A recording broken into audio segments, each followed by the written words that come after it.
Alright, so vanoggend begin ons basies met die boek Openbaring. En as ek sê begin, beteken ek ons gaan 'n versie lees in Openbaring vandag. Is basies wat ons gaan doen. Ons mag dalk 'n baie lang tyd spandeer in Openbaring. En ons het dalk die voorreg om Jesus te sien terugkom voordat ons klaar is. Maar vir wat dit werd is, ons gaan dit geniet al die pad. Kan ek jou vra om jou Bybel oop te maak vir my by Matteus 16. Matteus 16 vers 1, is Jesus besig om te gesels met Fariseërs en Sadduseërs. En ek lees dit vir julle en hy sê op 'n dag kom die Fariseërs en Sadduseërs na Jesus toe om die egtheid van sy aansprake te toets. Hulle vra hom toe om aan hulle 'n goddelike wonderteken te gee. Hy antwoord hulle toe. Hy sê, julle ken die gesegde rooi lig skemeraand beteken mooi weer môre. Toegetrekte rooi lig met vroegdag beteken slegte weer deur die dag. Julle verstaan die kuns om die weervooruitsig uit die tekens in die lig te lees. Hoe kan julle dan nie duidelik tekens raak sien wat die besondere tyd waarin julle is bevind nie? Dit is net slegte en ontroue geslag mense wat 'n wonderteken wil hê. So hier kom Jesus en hy praat spesifiek vir hulle oor die tekens, om die tekens te kan verstaan, die tekens van die tye waarna hulle is. So dis die eerste is die een wat ons gaan lees. Dan Matteus 24. So blaai net 'n paar hoofstukke aan. Matteus 24. En hierso kom die disippels na die tyd en hulle praat dan met Jesus. En hulle sê nou vir Jesus, maar hoorie, vertel nou 'n bietjie vir ons oor hierdie tekens. Dit wat nou wel moet gebeur. Gee vir ons 'n bietjie meer inligting oor wanneer gaan hierdie gebeur, hoe gaan dit lyk ensovoorts. En dan is Jesus se antwoord Matteus 24 en ek begin by vers 5. Hy sê, baie mense sal in my naam met die aanspraak kom, ek is die Messias. En hulle sal baie op 'n dwaalspoor bring. Julle sal van oorlog hoor hier naby en daar ver. Moenie paniekerig word nie. Hierdie dinge is bestem om te gebeur, maar die einde sal nog nie dadelik daarna kom nie. Nasies en koninkryke sal teen mekaar oorlog verklaar en daar sal wyd verspreide hongersnote en aardbewings wees. Maar dit alles sal nog maar net die begin van die swaar kry wees. Dan sal hulle julle arresteer, vervolg en doodmaak. Julle sal deur al die nasies gehaat word omdat julle my mense is. In daardie tyd sal baie mense hulle geloof afsweer en mekaar uitlewer en haat. Daar sal ook talle valse profete verskyn en hulle sal baie mense op 'n dwaalspoor bring. Die sonde sal so toeneem dat baie se liefde sal afkoel, maar elkeen wat einduit volhard sal verlos word. Hierdie goeie nuus van God se koningheerskappy sal eers in die hele wêreld en al die nasies verkondig word voordat die einde gaan kom. So nou kom ons en ons lees nou 'n gedeelte van waar Jesus vir ons nou tekens gee van hoe lyk die eindtye. Wat is die goeders wat ons fokus moes wees? As ons hierdie goeders sien, dan weet ons die einde gaan relatief naby kom. Nou die oomblik wanneer ek en jy begin praat oor die eindtyd, daar's 'n teologiese woord wat hierdie hele konsep basies vasvang en ons noem dit eskatologie. Eskatologie beteken die studie oor die eindtyd. En dis waartoe ons gaan. So as ons begin met Openbaring, is dit basies wat ons gaan doen. Ons gaan nou begin 'n studie doen oor die eindtyd. Nou as ek en jy nou 'n bietjie gesels daaroor, moet ek net vir jou noem dat, en ek gee dan maar my eie woorde en my eie terme aan hierdie goeders. Partykeer gesels ons vanuit die woord uit en ek noem dit nou 'n balanslering. Ek het nou Sondag daaroor gepraat. Ons het 'n lering waar aan die een kant het jy antinomianism en aan die ander kant het jy legalism. En ons moet besef dat die woord moet vir ons 'n balans bring tussen die twee. Ek gebruik gewoonlik Bob as 'n voorbeeld. En dit is bloot oor as twee teenkante van 'n lering en ons moet besef dat daar moet 'n balans wees. So ek noem dit nou maar 'n balanslering. Dan kry ons iets wat 'n standpuntlering is. Dis iets waar ons moet besef dat daar is twee tipe standpunte en jy gaan jouself moet posisioneer agter een van hierdie standpunte. 'n voorbeeld hiervan kan wees Calvinism versus Arminianism. So in one sentence, om dit nou so op te som, Arminianism sê vir jou dat wanneer die Heilige Gees iets kom doen in jou hart, dan moet jy reageer daarop in geloof deur Jesus te kies. Waar Calvinism sê nee, as die Heilige Gees kom en iets kom doen in jou lewe, kan jy nie dit weerstaan nie. Jy sal die Here dien. Maar hierdie wat die Heilige Gees doen in daai persoon is net gekies vir sekere mense. Ons noem dit die uitverkiesingsleer.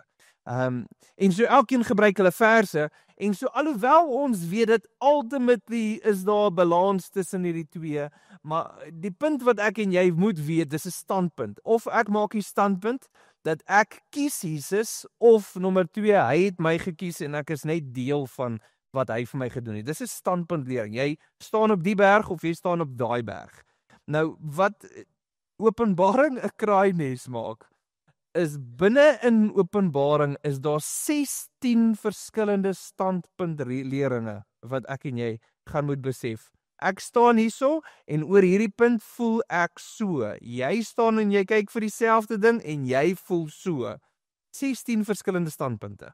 En so ek gaan nou nie tyd hê om almal nou deur vir jou te gaan nie. Ek gaan hulle vinnig vir jou op die skerm sit en dan kan jy vinnig sien wat dit is. En die eerste 4 gaan basies oor die interpretasie van hoe interpreteer ek Openbaring, en dit mag wees dat jou interpretasie moontlike effek het op van die ander standpunte. Maar ons begin met die eerste een is idealism of idealisme. Dit is basies iemand wat Openbaring hoofsaaklik sien as hierdie tydlose stryd tussen goed en sleg. Daar's nie noodwendig iets wat moet gebeur nie, en daar's ook nie iets wat gaan gebeur. Dit is amper of 'n allegoriese storie wat vir ons amper al vasvang hierdie worsteling tussen goed en sleg, eintlik vir my en vir jou. So iemand wat met 'n idealistiese perspektief na die boek kyk, kom uit met daai konklusie. Dan kry jy iemand met 'n historiese interpretasie. Historiese interpretasie gaan sê dat hierdie het al plaasgevind, maar dis hoofsaaklik binne in die kerk. So wat ek en jy sien deur die boek van Openbaring is amper al wat ons sien, hierdie worsteling wat plaasvind deur die kerk oor die laaste 2 eeue. Hoe ons sien hoe daar 'n worsteling is van goed en sleg, maar dit rol uit spesifiek in die kerk. En dan sit ek nou maar die Engelse term op en dit is preterism.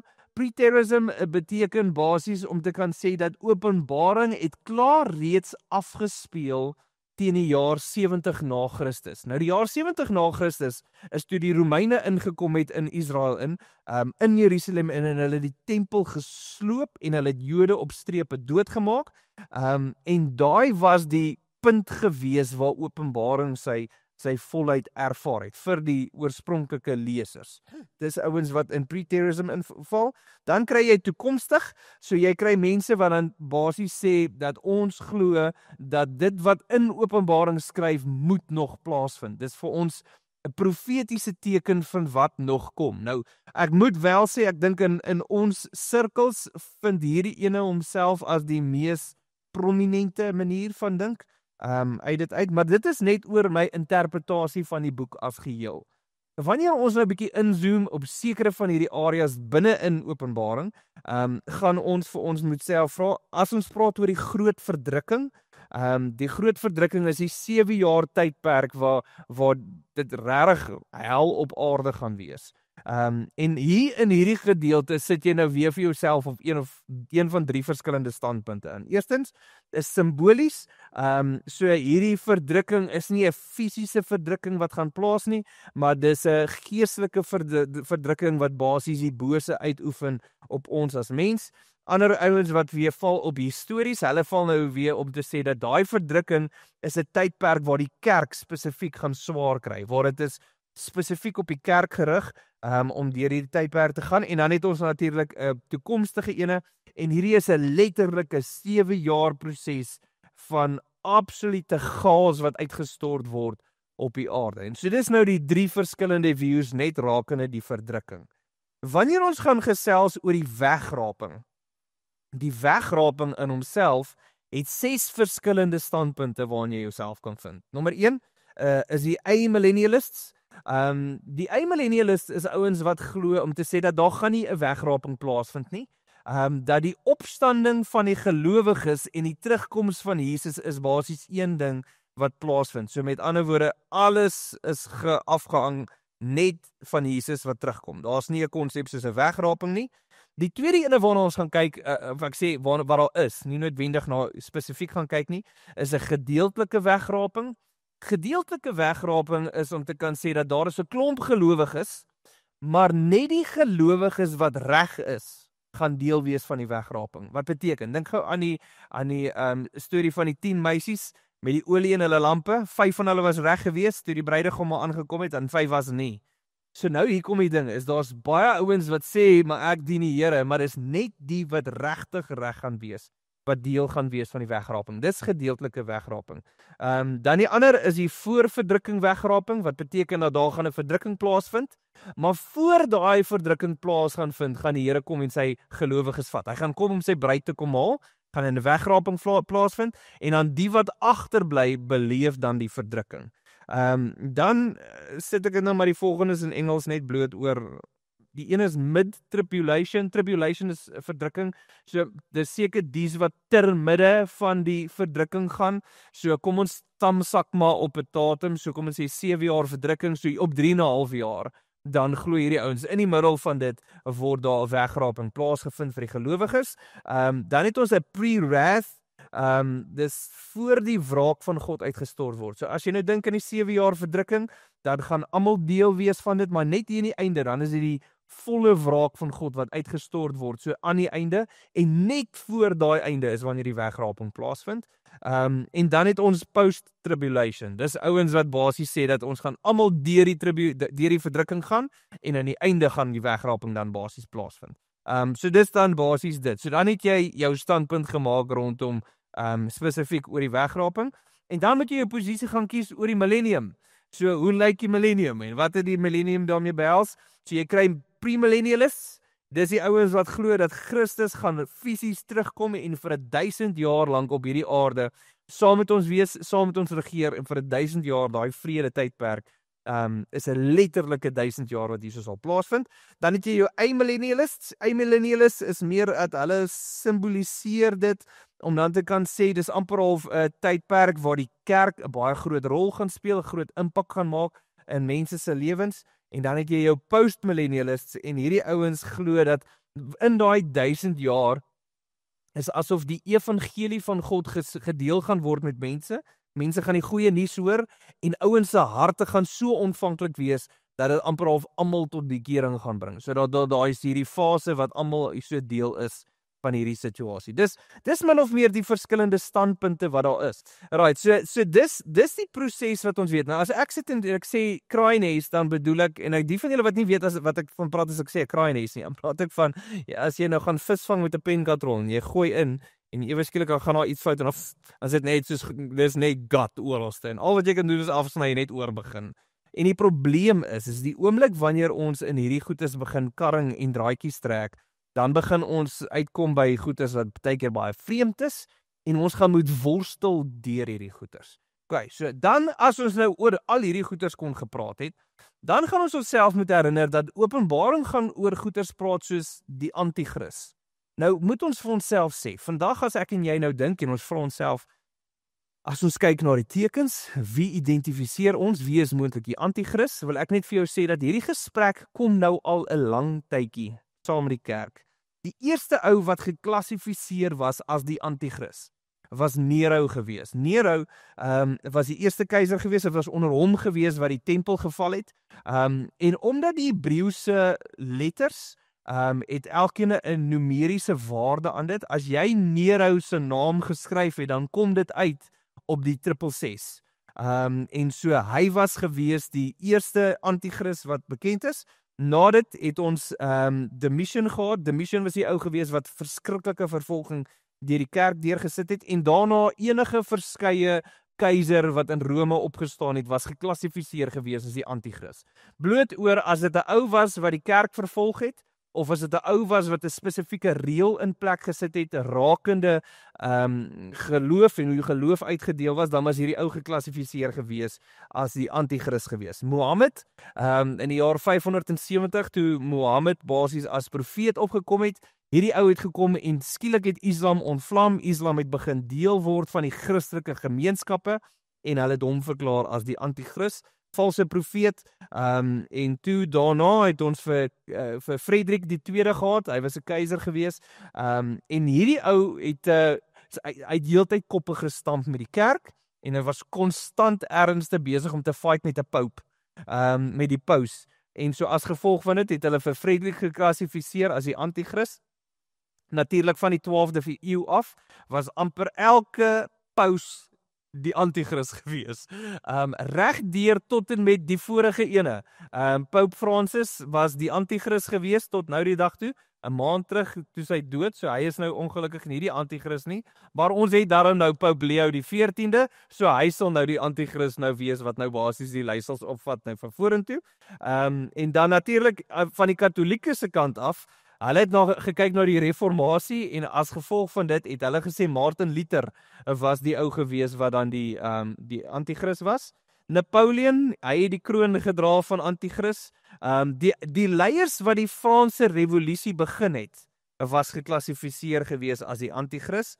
Joseph Smith in die 1800s, hy was die ou gewees wat Mormonism begin het. Hy was geklassifiseer gewees en dan ons alom gewilde Hitler was die antichrist gewees. Mussolini gevolg na hom was Stalin was ook, en dan Gorbachev is die Russiese president gewees wat die Soviet Union laat val het. Dis hoekom Oekraïne nou sy eie land is, en Boekarest sy eie land is. En dit is as gevolg van Gorbachev. Nou die ding van Gorbachev is, en jy kan nou nog gaan foto's gaan Google van hom, is hy het geboortemerk hier op sy kop, soos 'n geboortevlek, en hulle het gesê dit is die merk van die dier.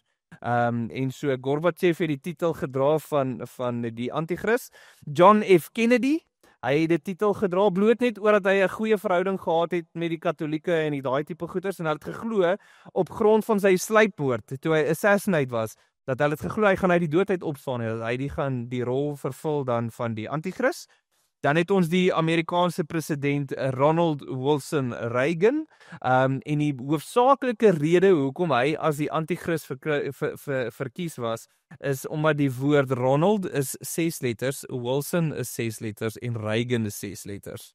En so hy was die antichrist gewees. Barack Obama, hy was die antichrist gewees, bloot omdat hy was op 'n tyd gewees toe Amerika op 'n verskriklike morele decline was. En hy het baie ingekom en hy het baie opgestaan, hy het baie vrede gekweek by mense, en dis natuurlik tekens van die antichrist. So Obama was die antichrist. Putin, vandag nog, is die antichrist, as jy kyk veral na wat gebeur in Oekraïne, Rusland, Putin antichrist. En dan ons liefdevolle Donald Trump. Nou Donald Trump is soos die blauwille. Jy het hom baie, jy love vir Trump, of jy haat vir Trump. Dis pretty much die posisie waarin jy is.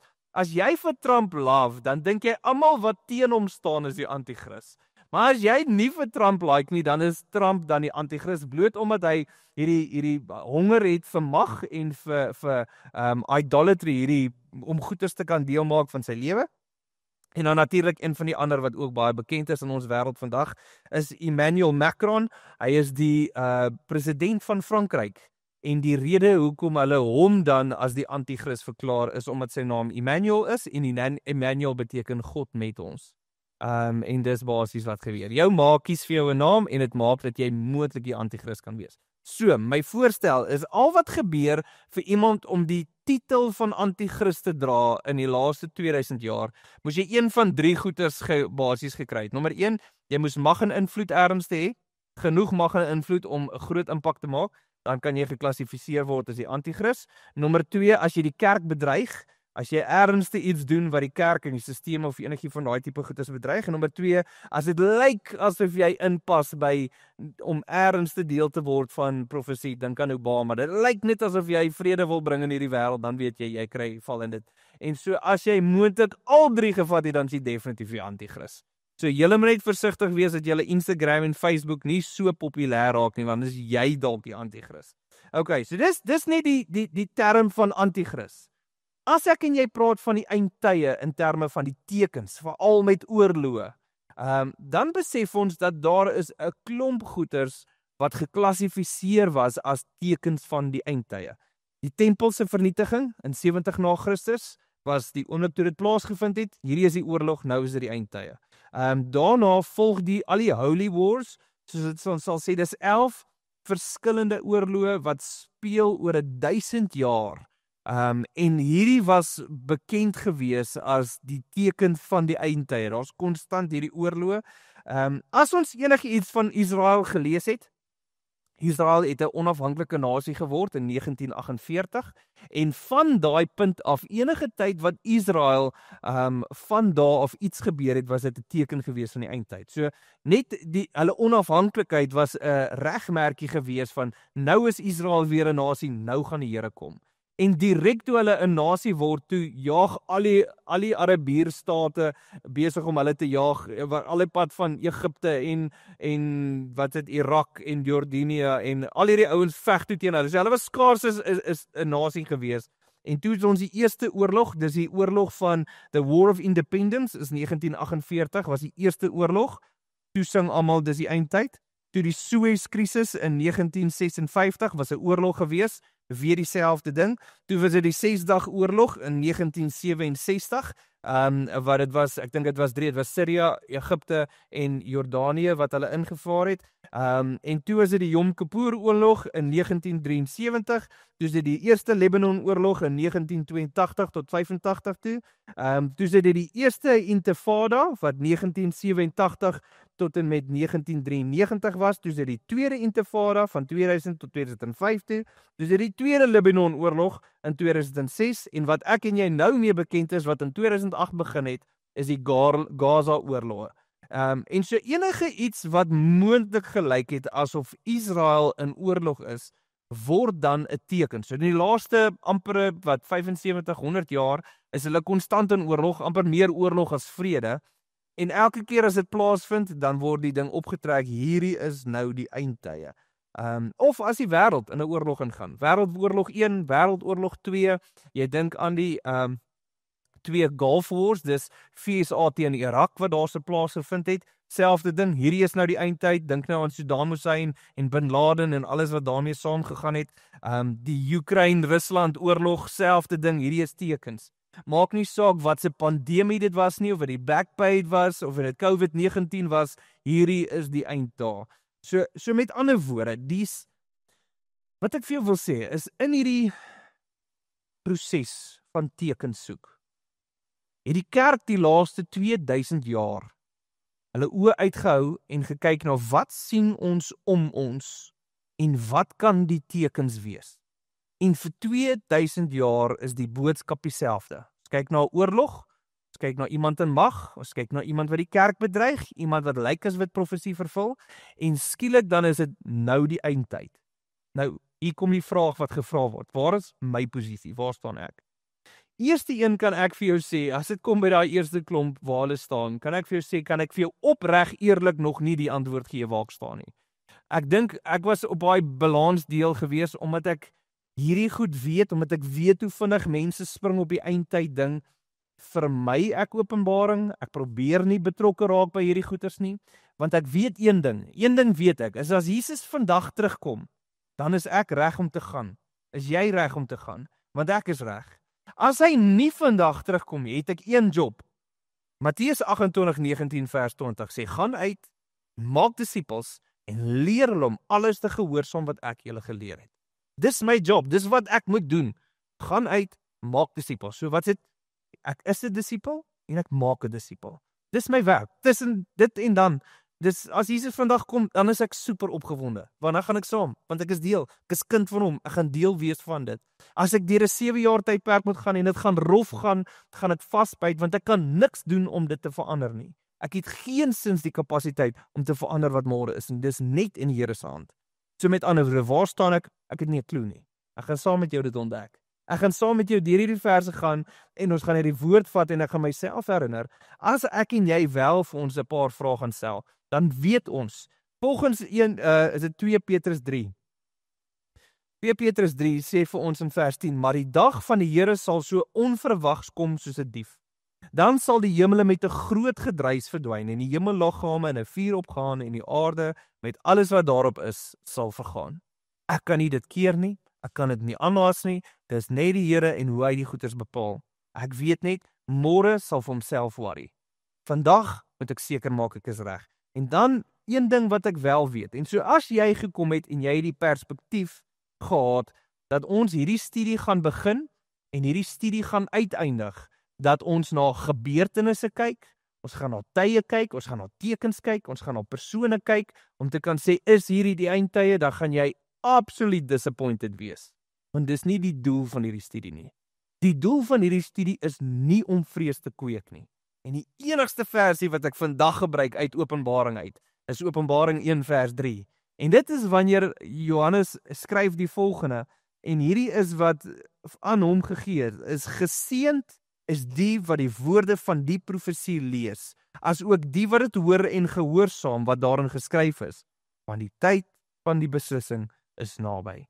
So met ander woorde, geseënd is jy as jy hierdie lees. Nie in vrees leef jy nie ek wonder oor wat môre aangaan nie, geseënd is ons. En so wanneer ons hierdie studie aangaan, en hierdie studie begin deurwerk, dan vra ons onsself die vraag, Here, ons glo dat hierdie boek is geïnspireer deur die Heilige Gees. Hoe approach ons hom? Ons gaan nie deur hierdie kraaines worstel nie. Ek gaan nie op die einde van die dag vir jou sê, hier is 'n voting ballot, kies jy gou op watse posisie en bergie staan jy nie. Ons gaan onsself vra, wat sê die teks? Maar boonbehalwe wat sê Openbaring, begin ons met, wat sê Jesus van die eindtye? As ons nie begin met wat sê Jesus met die eindtye nie, onthou nou, binne in net Jesus se woorde in homself lê daar kraaies. Want onthou, ons gaan nou moet begin gaan kyk na die skrif en ons moet die skrif begin deurworstel. Want onthou Markus 13 vers 30, dan kom Jesus en hy maak die stelling. Ek verseker julle, die mense wat vandag leef, sal nog nie uitgesterf het wanneer hierdie dinge gebeur nie. Wat beteken Jesus sê dat julle wat hoor, vir sy crowd wat hy daar staan, hy sê julle gaan nog lewe en dan gaan julle dit goed sien.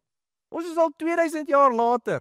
Nou worry ons oor die eindtyd en ons kan nie eers uitfigure wat staan in daai vers nie. My vraag is, hoe lyk dit wanneer ek en jy die skrif gaan oopmaak en die skrif oopbreek en sê, Here, wat staan hier en hoe moet ons hierdie goeders hanteer?